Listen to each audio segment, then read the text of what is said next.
यह मुनाफाखोरी है शिक्षा का। कहां कहां आया? सबसे ज्यादा आप जहां हैं विश्वविद्यालय में, महाविद्यालय में, वहां सबसे ज्यादा है। क्योंकि जिनके प्रति श्रद्धांजलि अभी ज्ञापित की है, वे जब प्रधानमंत्री थे तो इन्होंने बिरला अंबानी हायर एजुकेशन एक कमीशन बनाया था। बिरला अंबानी, और यह जो दस्तावेज जारी है हमारे माननीय अध्यक्ष महोदय ने तो सबका नाम ले लिया, कस्तूरी रंगन, सुब्रह्मण्यम। इसमें पन्ना पन्ना खोज जाओगे, एक पेज से लेकर 106 तक किसी का नाम ही नहीं है। कस्तूरी रंगन को खोजते रहोगे, पन्ना पन्ना कहीं नहीं है। किसने इसको लिखा, कहीं नहीं है। अब बताइए, सरकार की मुहर है, लेकिन आज तक जितने आयोग बने हैं अंग्रेजी सरकार से लेके हिंदी सरकार तक, सबका होता है टर्म्स ऑफ रिफरेंस, माने विचारणीय बिंदु। सरकार अधिसूचना जारी करती है कि इन इन विषयों पर आप अपनी अनुशंसा दीजिए। और दुनिया का सबसे बड़ा, सबसे बेहतरीन, सबसे वैज्ञानिक, सबसे डेमोक्रेटिक, सबसे सेकुलर कोई आयोग बना तो भारत का शिक्षा आयोग, कोठारी आयोग, जिसके नाम से हम अभी तक हमने अपने अध्यक्ष महोदय के मुंह से सुना, कोठारी।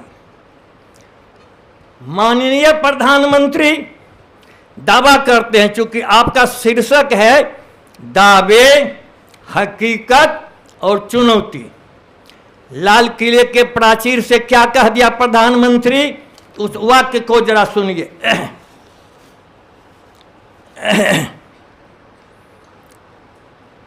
नई शिक्षा नीति सबसे बेहतरीन शिक्षा नीति, गरीबी और विषमता दूर करने वाली शिक्षा नीति है। और उन्होंने उसी स्थान से कह दिया, जो विवेकानंद के जितने भी भाषण हैं विवेकानंद साहित्य के 9 खंडों में संकलित हैं, तो उसके 5वें खंड का उन्होंने एक वाक्य उद्धृत कर दिया लाल किले से कि अतीत से सीखो। अब विवेकानंद साहित्य के उसी खंड का मैंने पृष्ठ 95 पढ़ाया माननीय प्रधानमंत्री को चिट्ठी लिख करके कि जरा आप पढ़िए, उसमें क्या लिखा हुआ है। मद्रास में दिए गए भाषण कि शिक्षा का मतलब यह नहीं है कि तुम्हारे दिमाग में ऐसी बहुत सी बातें ठूंस दी जाएं कि अंतर्द्वंद होने लगे और तुम्हारा दिमाग उसे पचा नहीं सके। जिस शिक्षा से हम अपना जीवन निर्माण कर सकें, मनुष्य बन सकें, चरित्र गठन कर सकें, विचारों का सामंजस्य कर सकें, वही वास्तव में शिक्षा है। प्रधानमंत्री जी जरा पढ़िए, पूरे देश को ये अतीत जीवी बनाना चाहते हैं। पुराण, पोथी, पुरोहितवाद, ब्राह्मणवाद और जितने भी ऋषि महर्षि हैं, हमारा आदर सबों के प्रति है, लेकिन कहते हैं चलिए मनुस्मृति की ओर। भगवत शरण उपाध्याय एक महान इतिहास पुराणविद हैं, उन्होंने लिखा है कि जो अतीत जीवी होते हैं उनको भी प्रकृति ने दो ही आंखें दी हैं। आप जो मुझे देख रहे हैं, अब मैं भी आपको देख रहा हूं। आपकी पीठ के पीछे कोई आंख नहीं है, देखिएगा कि अनंत दिखाई ही नहीं पड़ेगा। या राकेश के पीछे कौन है दिखाई नहीं पड़ेगा, या हमारे पीछे को दिखाई पड़ेगा। तो पीठ पर आंखें नहीं हैं, आंखें सामने हैं। यह शिक्षा नीति कहती है नहीं, पीछे लौटो। अतीत जीवी, और जो अतीत जीवी होता है वह आत्ममुग्ध भी होता है। हमसे बड़ा ज्ञानी कोई नहीं, हमसे अच्छा बोलने वाला कोई नहीं, हमसे अच्छा कपड़ा पहनने वाला कोई नहीं, हमसे अच्छा नाटक करने वाला कोई नहीं, हमसे अच्छी रामलीला करने वाला कोई नहीं, और हमसे अच्छी बड़ी दाढ़ी या कटा करके दाढ़ी बनाने वाला कोई नहीं। जहाँ जाइए वहीं रंग बनाइए, हमसे बड़ा दुनिया का कोई बहुरूपिया नहीं। ये है उसकी आत्ममुग्धता। अब पृष्ठ नहीं बोलेंगे, लेकिन इस शिक्षा नीति के, चूंकि आप लोग उच्च शिक्षा से संबंधित हैं, पृष्ठ 57 जब देखिएगा तो कहती है यह शिक्षा नीति आपको क्या क्या पढ़ना पड़ेगा। बाण भट्ट की कादंबरी, और उसमें क्या पढ़िएगा, 64 कला। ये हमारे जो अध्यक्ष हैं माननीय केदारनाथ पांडे, ये हिंदी के भी विद्वान हैं, पोस्ट ग्रेजुएट। ये संस्कृत के भी पोस्ट ग्रेजुएट हैं, जान लीजिए। ज्योग्राफी से भी भारी विद्वान। हमने फोन किया कि अध्यक्ष महोदय, कादंबरी में 64 कलाएं हैं। चूंकि मैंने भी स्नातक तक संस्कृत पढ़ा, उस समय स्वप्न बासव दत्तम पढ़ते थे, और हमारे अध्यक्ष महोदय को तो कई श्लोक कालिदास का कहिए कंठस्थ सुना देंगे, कादंबरी का भी सुना देंगे। कहा नहीं, कादंबरी में तो मैंने नहीं पढ़ा है। तो मैंने पटना विश्वविद्यालय के एक विद्वान शिक्षक राम नरेश चौधरी सेवानिवृत्त हो गए, उनको फोन किया। वे बेगूसराय के ही बछवाड़ा के फतेहा के। चौधरी जी, अहाँ पढ़ लिए कादंबरी में 64 कला, आय की कहै छियै? हाँ, कतवा लिखल छै? वो मैथिली बुझते हैं क्या ना आप लोग? अच्छा बुझते हैं, वो समझते। कतवा कहै छै राष्ट्रीय शिक्षा नीति में 64 कला। अमीन हमजा को कहा कि जीडी कॉलेज में कोई प्रोफेसर पांडे जी है, जरा पूछो तो कादंबरी का किस्सा कह दिया। चंद्रा पीड़ राजकुमारी अघोरा, गजब हालचाल है पंडित जी आपका, भारी भारी विद्वान को। तब सोचिए कि अब हम अपना पेंशन खर्च करें। कादंबरी मैंने खरीदा, पन्ना पन्ना पड़ गए, कहीं 64 कला नहीं। फिर एगो कहा प्रबंध कोश में होगा, फिर कहा ललित बिस्तर में होगा। तो हम कहा कि भाई सब में खरीदिए ना जो लगे पैसा। तब हमने वात्सायन का काम सूत्र खरीदा।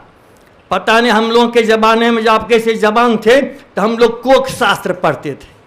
एक लड़का बहुत जोर से काम सूत्र, हंसिए नहीं, उसमें 64 कला मिल गया।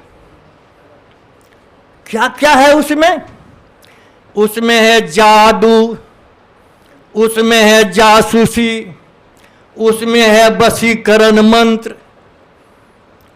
और उसमें है फुसलाना, हिप्नोटाइज करना, उसमें है सुहाग रात में सेज को सजाना, और ऐसी ऐसी बातें हैं उसमें जो बेटियां हैं नहीं कहेंगे, और आप उम्र की जो हैं सब उनको नहीं कहा जाए, बच्चों को भी नहीं कहा जाए। ऐसे सेक्स एजुकेशन पर बहुत मांग हो रही है कि चालू किया जाए, जो स्त्री रोग विशेषज्ञ पढ़ती हैं, जो डॉक्टर हैं, गायनिकोलॉजिस्ट, उनको तो जानकारी होती है। हम लोग भी जब छात्र थे तो पढ़ते थे EPH, elementary physiology and hygiene, पूरे शरीर का वर्णन उसमें था। लाल रक्त कण, श्वेत रक्त कण, पूरे कितनी हड्डियां हैं, कहाँ कहाँ क्या, स्वाधीन मांसपेशियां, इच्छाधीन मांसपेशियां वगैरह वगैरह। लेकिन कहा कि पढ़ाएगा जासूसी सिखाना, जादू सिखाना, वशीकरण करना। गजब हालचाल है, क्या कहता है 64 कला। ये एक तो अशुद्ध लिख दिया, चाहे सुब्रह्मण्यम लिखा कि कस्तूरी रंगन लिखा। मुझे तो महान वैज्ञानिक है कस्तूरी रंजन, उसने नहीं लिखा, किसी अक्षर कट्टू ने लिख दिया कागज। उच्चतर शिक्षा का जो अध्याय है उसी में है। और क्या है, एक जगह हिंसा, साहित्यिक चोरी, दुर्व्यसन, ये सबको सहिष्णुता से और समानता से प्रोत्साहन दिया जाएगा। ध्यान दो, किसको प्रोत्साहन दिया जाएगा? हिंसा को। पागल कहीं का, हिंसा को शिक्षा नीति कहते हैं कि हिंसा को हम बढ़ाएंगे। आप कहते हैं कुछ छिपा हुआ नहीं है, यह गूगल का भ्रष्ट अनुवाद है।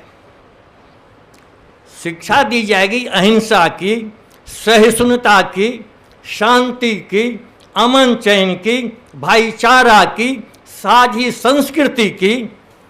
और 4 पत्र हमने भारत सरकार शिक्षा मंत्रालय को लिखा शुद्ध करने के लिए। 27 मई तक कोई चिट्ठी नहीं आई। दोनों, कादम्बरी में 64 कला नहीं है और इसमें यह जो वाक्य लिखा हुआ है यह गूगल का भ्रष्ट अनुवाद है। ऐसे पूरे 106 पृष्ठों में कम से कम 108 अशुद्धियां हैं। अंग्रेजी से हिंदी अनुवाद, अंग्रेजी में भी अशुद्धियां हैं। अब दूसरे सवाल पर मैं आ रहा हूं कि अभी जो नफरत की पढ़ाई शुरू हुई है, जिसको इस राष्ट्रीय शिक्षा नीति से कोई मतलब नहीं, जिसको अंबेडकर से कोई मतलब नहीं, जिसको बुद्ध से कोई मतलब नहीं, महावीर से मतलब नहीं, स्वामी विवेकानंद से मतलब नहीं, ये सभी नफरत की खेती करते। अभी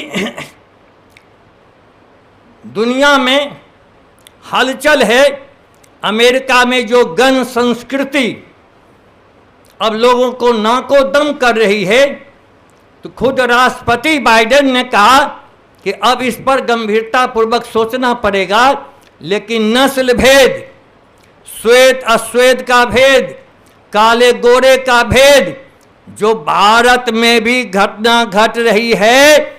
मध्य प्रदेश के नीमच में कहा मैं अग्रवाल हूं, एक तमाचा, कहा मैं जैन हूं, दूसरा तमाचा, और मारते मारते मार दिया बेकसूर इंसान को अभी मारते मारते मार दिया बेकसूर इंसान को अभी तुरंत, और वह भाजपा का उपाध्यक्ष था।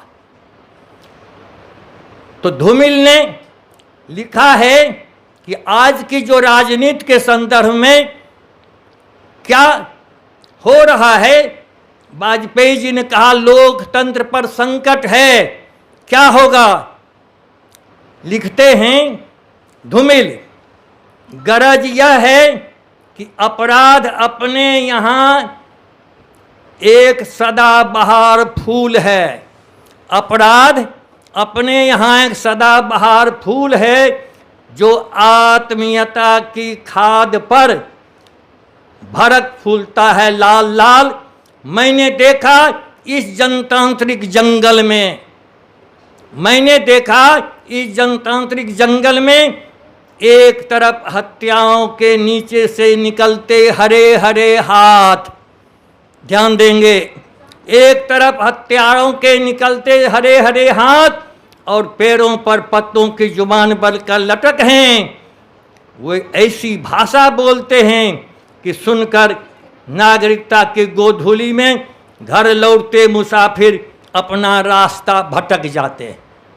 यह जो राजनीति है नफरत की, यह आपके जैसे छात्र, आपकी जैसी छात्राओं को विवेक शून्य करती है।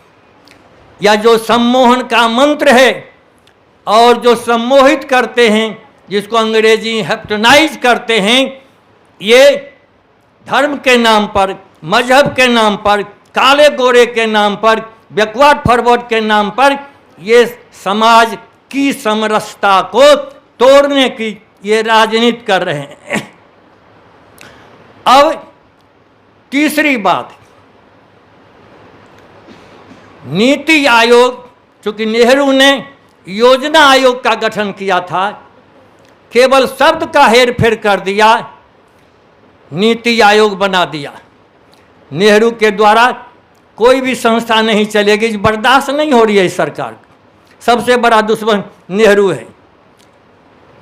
नीति आयोग ने क्या कहा कि अब हमारी जवाबदेही सरकार की उच्च शिक्षा नहीं है, प्राथमिक से लेकर उच्च शिक्षा की जवाबदेही अब हम दे रहे हैं प्राइवेट कंपनियों को। दो दस्तावेज जारी किया है, एक है systematic transformation of school education and higher education.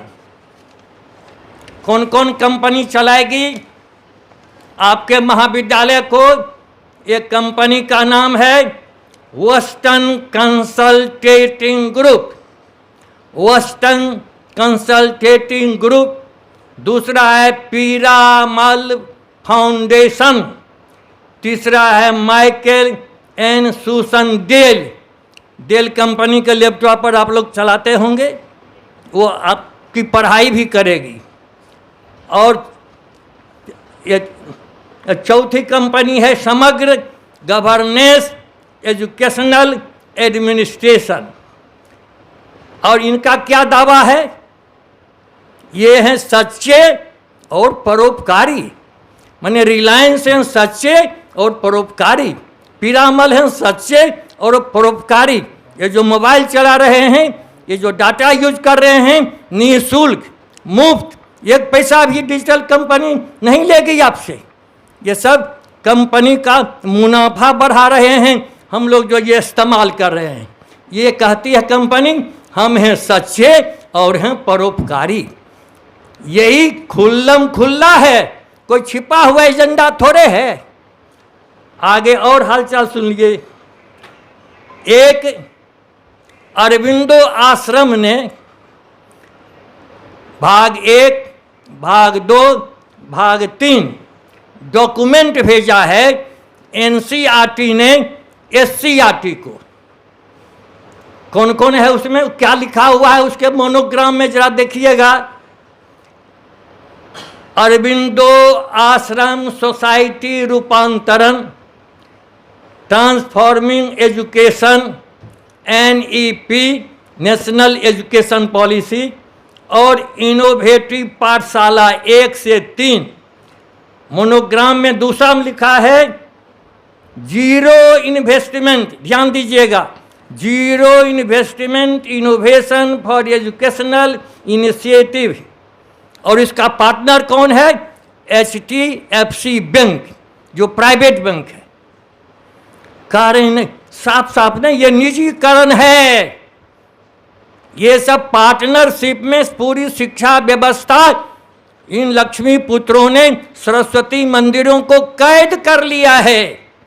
और भारत सरकार का नीति आयोग कहता है कि हमारी जवाबदेही नहीं है। कहते हैं प्रधानमंत्री लाल किले से कि हमारी यह बेहतरीन शिक्षा नीति विषमता और गरीबी दूर करेगी।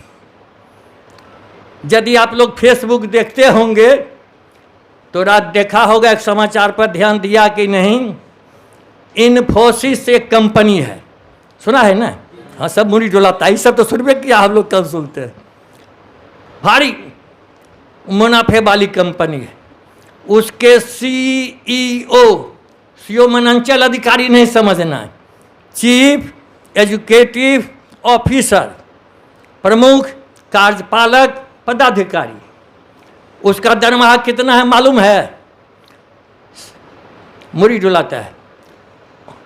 कितना? बोल बोल बोल, भनाता है। 79 करोड़ 7 पर 9, 7 पर 9। और 7वां वेतन आयोग का न्यूनतम कितना है? 18,000। लड़ते झगड़ते केदारनाथ पांडे और एमएलसी बिहार माध्यमिक शिक्षक संघ प्राइमरी लड़ते लड़ते मास्टर को कहां पहुंचाए? 30 से 35,000, +2 को थोड़ा ज्यादा। और इन्फोसिस को कितना है? 79। बाप रे माएगे, गरीबी मिटा रहे हैं, विषमता मिटा रहे हैं, बाहर बाप प्रधानमंत्री जी। और ये नोटबंदी से लेके भारत बंदी कोरोना में क्या हुआ? देश के 82 करोड़ 1 अरब 25 करोड़ का देश हो गया अब। तो इसका 82 करोड़ लोग गरीबी रेखा पर पहुंच गए, यानी गरीब हो गए। प्रधानमंत्री जी, आपकी गरीबी और विषमता मिट गई।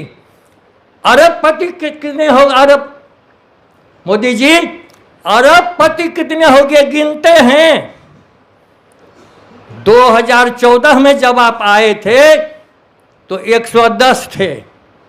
2022 में जब 8 साल है 142 अरबपति खरबपति, यानी उनकी आमदनी में इजाफा हो रहा है। और हम कहां पहुंच गए? कहता है, ए बेटा मन से पढ़ो। कब तक इंतजार करें?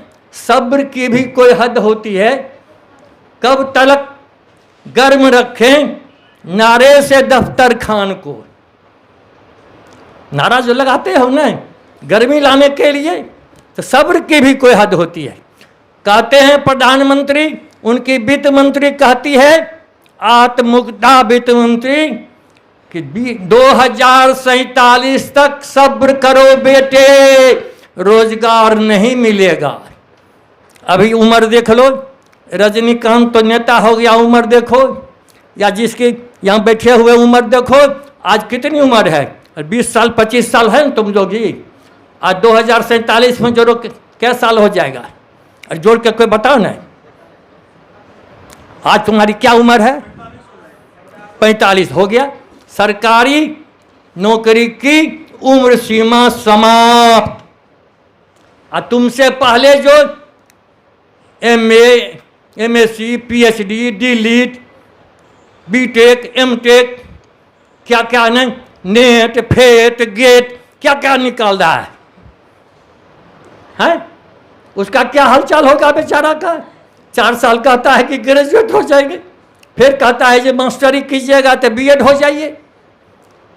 और क्या कितना खतरनाक है, कितना खतरनाक है। ये आते ही 2014 में 21 देशों के साथ समझौता कर लिया। कौन कौन उसमें शामिल हुए? क्या समझौता है वह?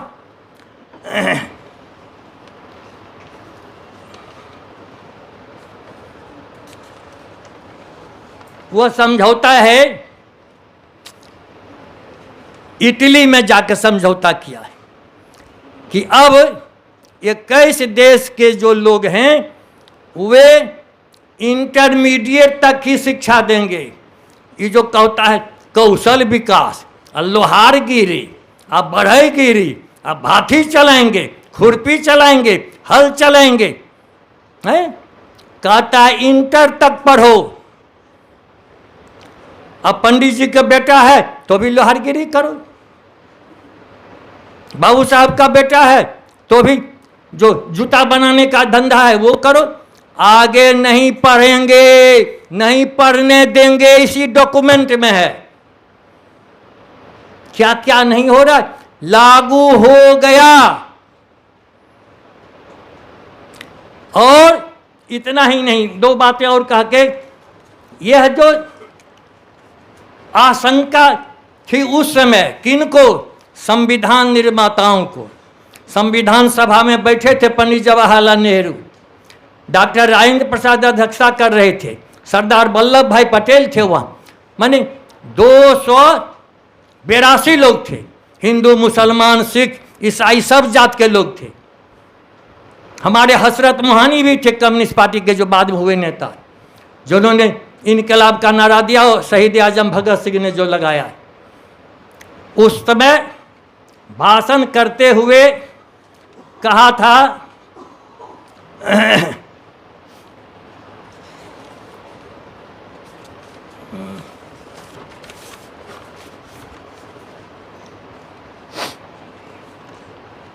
एक मिनट,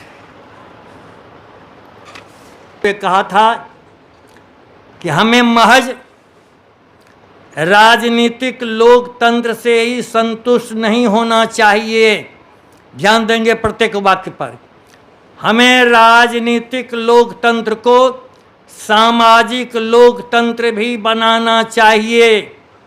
सामाजिक लोकतंत्र वह जीवन शैली है जो वैचारिक और अन्य आज़ादी, सामाजिक बराबरी और बंधुता को जीवन के बुनियादी सिद्धांतों का दर्जा देती है। 26 जनवरी 1950 को हम विरोधाभासों से भरपूर दौर में कदम रखने जा रहे हैं। राजनीति में बराबरी होगी और सामाजिक और आर्थिक जीवन में गैर बराबरी को हम कब तक नकारते रहेंगे। राजनीति में बराबरी होगी और सामाजिक जीवन में गैर बराबरी कब तक इसे नकारते रहेंगे। दोबारा हमने पढ़ दिया, हमें इसकी कीमत अपने राजनीतिक लोकतंत्र को खतरे में डालकर चुकानी होगी। हमें हर हाल में इस विरोधाभास को खत्म करना चाहिए, अन्यथा जो लोग गैर बराबरी से उत्पीड़ित हैं वे राजनीतिक लोकतंत्र के इस ढांचे को ही ध्वस्त कर देंगे। याद रखिए, बहुत ही महत्वपूर्ण भाषण है अंबेडकर का, ऐतिहासिक भाषण। अब इसी समय एक महान शिक्षा शास्त्री ब्राज़ील में हुए, पाओलो फ्रेरे, उन्होंने उत्पीड़ितों का शिक्षा शास्त्र लिखा। बहुत प्रसिद्ध पुस्तक है, अब पुस्तक वह मिलती ही नहीं। उन्होंने लिखा, ध्यान देंगे, जब तक उत्पीड़ित लोग विभाजित रहेंगे, जब तक उत्पीड़ित लोग विभाजित रहेंगे तब तक अपने मुक्ति के शिक्षा शास्त्र के विकास में सहभागी नहीं हो सकते। शिक्षा महज ज्ञान का लेन देन नहीं है, बल्कि ऐतिहासिक रूप से आवश्यक राजनीतिक गतिविधि तथा क्रांतिकारी कर्म है। शिक्षित होने का मतलब उत्पीड़नकारी व्यवस्था में अपनी जगह बना लेना नहीं, बल्कि मनुष्य बनना है। और पूर्णतः मनुष्य तभी बना जा सकता है जब अमानुषिक बनाने वाले उत्पीड़नकारी यथार्थ को बदला जाए। यह नफरत करने वाले अमानुषिक, या शिक्षा नीति अमानुषिक, या आर्थिक नीति अमानुषिक, ध्यान दोगे। अतः शिक्षा के रूपांतरण के लिए किया जाने वाला नैतिक, राजनीतिक और सांस्कृतिक कर्म है, जिसमें शिक्षक और इसको ब्रैकेट में लिखते हैं क्रांतिकारी नेता, और छात्र को कहते हैं फेरे जनता। छात्र जनता परस्पर संवाद और संप्रेषण करते हुए यथार्थ पर चिंतन और कर्म करते हैं। शिक्षा की इस पद्धति और प्रक्रिया में शिक्षक छात्रों को नहीं रहता और छात्र शिक्षक नहीं रहते। दोनों एक दूसरे को शिक्षित करने वाले और शिक्षित होने वाले छात्र शिक्षक और शिक्षक छात्र बन जाते हैं। इस प्रकार दोनों एक दूसरे के साथ अपना रूपांतरण करते हैं। असली शिक्षा यही है, सामाजिक रूपांतरण, सामाजिक न्याय, सामाजिक परिवर्तन। यही कोठारी ने कहा था, शिक्षा सामाजिक परिवर्तन का जीवंत हथियार है, living weapon for social change. इसको ध्यान रखेंगे। और इस शिक्षा नीति में सामाजिक परिवर्तन नहीं होगा, सामाजिक न्याय नहीं मिलेगा, समान अवसर नहीं मिलेगा, धार्मिक स्वतंत्रता नहीं रहेगी, शिक्षा का मौलिक अधिकार नहीं रहेगा। ये साफ इसने लिख दिया है कि ये सब हम नहीं मानेंगे। इसीलिए लिखने वाला अपना नाम छिपा लिया। ये सबसे बड़ा दुश्मन है। और ज्यादा नहीं कह के, चूंकि जनता को भी सम्मोहन मंत्र से मार्क्स ने कहा था कि धर्म जो है वो अफीम है। अफीम पर तो आप लोग कोई उतरे नहीं होंगे अभी तक, खैनी बीड़ी चलता होगा या कभी कभी शिखर पानर खाते होंगे। ऐसा मदांध हो जाता है अफीम ची।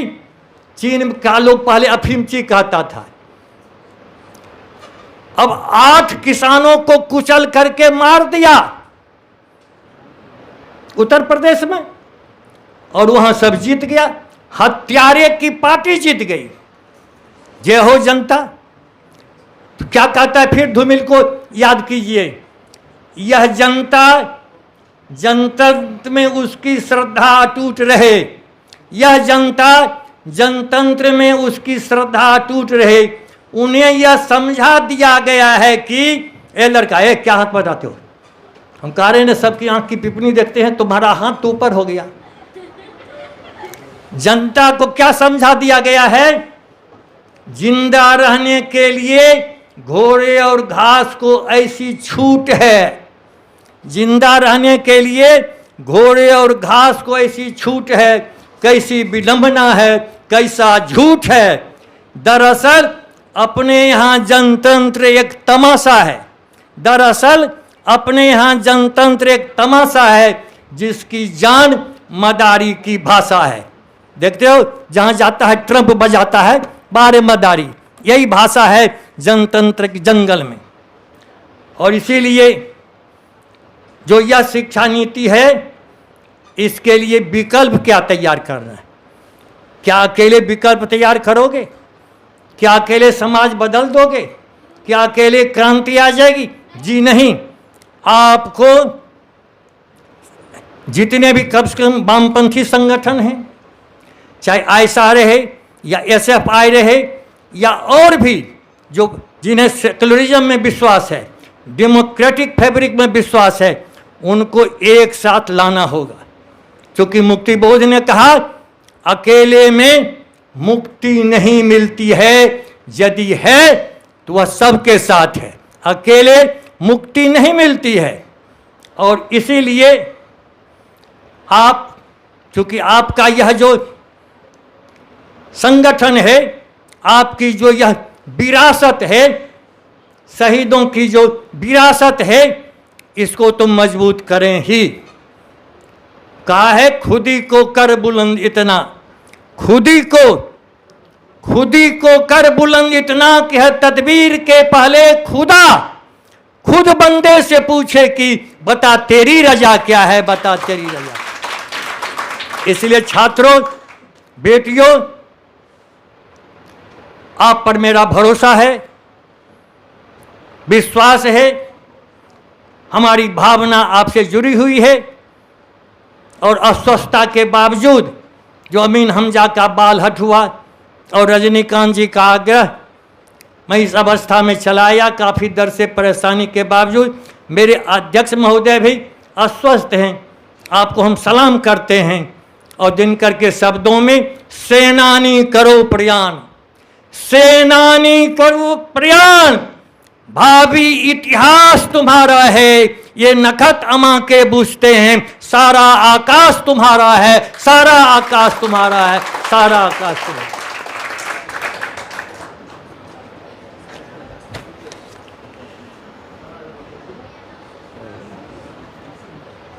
सतवन बापू को लाल सलाम, लाल सलाम।